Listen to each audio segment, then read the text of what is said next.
ഇതൊക്കെ നിങ്ങൾക്ക് ഫ്രീ തന്നാലോ? നല്ല ടേസ്റ്റ് ഉണ്ട്, ഫ്രീ ആയിട്ട് കഴിക്കാറുണ്ട്.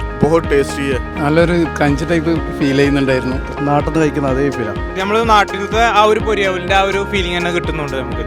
സൂപ്പർ, ധൈര്യമായിട്ട് വന്ന് കഴിച്ചു. അബുദാബിയിൽ നല്ലൊരു അവിൽ മിൽക്കാണ് ഇനി ഞാൻ നിങ്ങളെ പരിചയപ്പെടുത്താൻ വേണ്ടി പോകുന്നത്. സമ്മർ ആയതുകൊണ്ട് അവിൽ മിൽക്ക് ഇപ്പൊ എല്ലായിടത്തും കിട്ടും. പക്ഷെ നല്ല ക്രഞ്ച് ആയിട്ടുള്ള പൊരിയാവലൊക്കെ ഇട്ടിട്ടില്ല എന്നുണ്ടെങ്കിൽ അതിനെ അവിൽ മിൽക്ക് എന്ന് ആരെങ്കിലും പറയാൻ പറ്റും. പ്രത്യേകിച്ച് ടേക്ക് അവേ ഒക്കെ എടുക്കുമ്പോൾ ഇതേപോലെ പൊരിയാവലൊക്കെ പാർസലാക്കി തന്ന് അത് കഴിക്കുമ്പോൾ മാത്രം അത് ഒഴിച്ച് കഴിക്കുമ്പോൾ അവർക്ക് കിട്ടുന്ന ഒരു ക്രഞ്ചിനെസ് ഉണ്ടല്ലോ, അവിൽ മിൽക്കിന് ശരിക്കും അവിൽ മിൽക്ക് ആക്കും. എന്റെ പേഴ്സണൽ ഫേവറേറ്റ് എന്നും ഐസ്ക്രീമും ടൂട്ടി ഫ്രൂട്ടി ഒന്നും ഇല്ലാത്ത ഒരു ക്ലാസിക് ആണ് അത് ഞാൻ കഴിച്ചത്. നിങ്ങൾക്ക് ഐസ്ക്രീം ഒക്കെ വേണമെന്നുണ്ടെങ്കിൽ അങ്ങനെയൊക്കെ അവിടെ അവൈലബിൾ ആണ്. ഫലൂദ കഴിക്കാൻ ഇഷ്ടപ്പെടുന്നവർക്ക് അവരൊരു പുതിയൊരു വെറൈറ്റി ഇറക്കിയിട്ടുണ്ട്, സ്പാനിഷ് ഫലൂദ. ഫലൂദ കഴിക്കേണ്ട ഒരു രീതിയുണ്ട്. എല്ലാം കൂടി മിക്സ് ചെയ്ത് വരുന്ന ഈ ഒരു ഗ്ലാസ് ഉണ്ടല്ലോ, നേരെ ഒരു പ്ലേറ്റിലോട്ട് കമിഴ്ത്താ എന്നിട്ട് നല്ലോണം മിക്സ് ചെയ്തിട്ട് ആ സ്പൂൺ കൊണ്ട് വായിലിട്ട് അങ്ങോട്ട് കഴിക്കാം. ഫ്രഷ് മാംഗോയും പാഷൻ ഫ്രൂട്ടും മിക്സ് ചെയ്തുണ്ടാക്കുന്ന മാംഗോ പാഷൻ ഫ്രൂട്ട് സൺഡേ